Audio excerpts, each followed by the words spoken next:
भाइ सुन न सुन हजुर त्यो यार अस्ति एउटा सुनाएको एउटा त्यो थियो नि एउटा त्यो के के त्यो सुनाउ न अस्ति एउटा सुनाएको थियो नि मलाई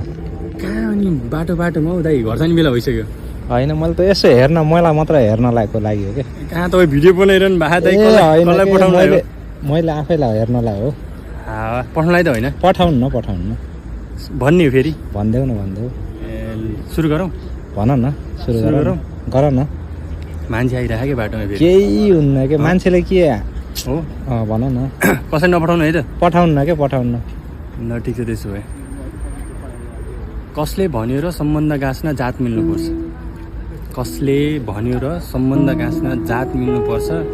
त्योभन्दा पहिला त औकात मिल्नुपर्छ वाउ कसले भन्यो र सम्बन्ध गाँच्न जात मिल्नुपर्छ त्योभन्दा पहिला त औकात मिल्नुपर्छ माया लाउनु अघि हेर्दैनन् केही माया लाउनु अघि हेर्दैनन् केही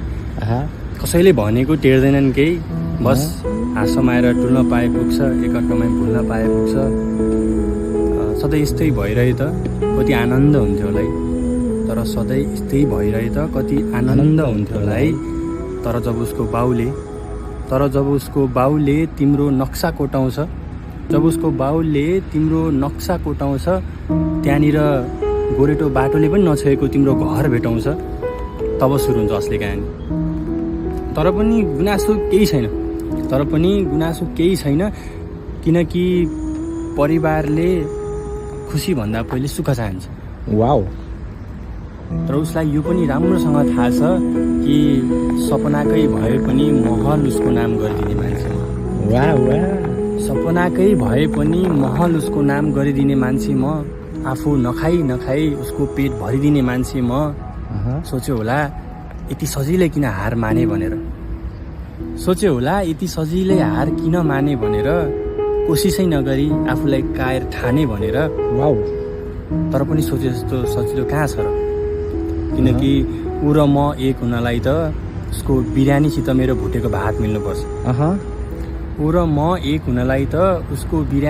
मेरो भुटेको भात मिल्नुपर्छ भातको रङ होइन स्वाद मिल्नुपर्छ उनी बैशाखको घामसित म साउनको बर्सात मिल्नुपर्छ सहरिया खानदानसित मेरो गाउँले बात मिल्नुपर्छ उसो त पूर्णिमाको जुनसित औँसीको रात मिल्नुपर्छ ल दाइ तपाईँ आफै भन्नुहोस् त अब सम्बन्ध गाँच्न जात मिल्नुपर्छ कि औकात मिल्नुपर्छ मेरो भाइ छोयो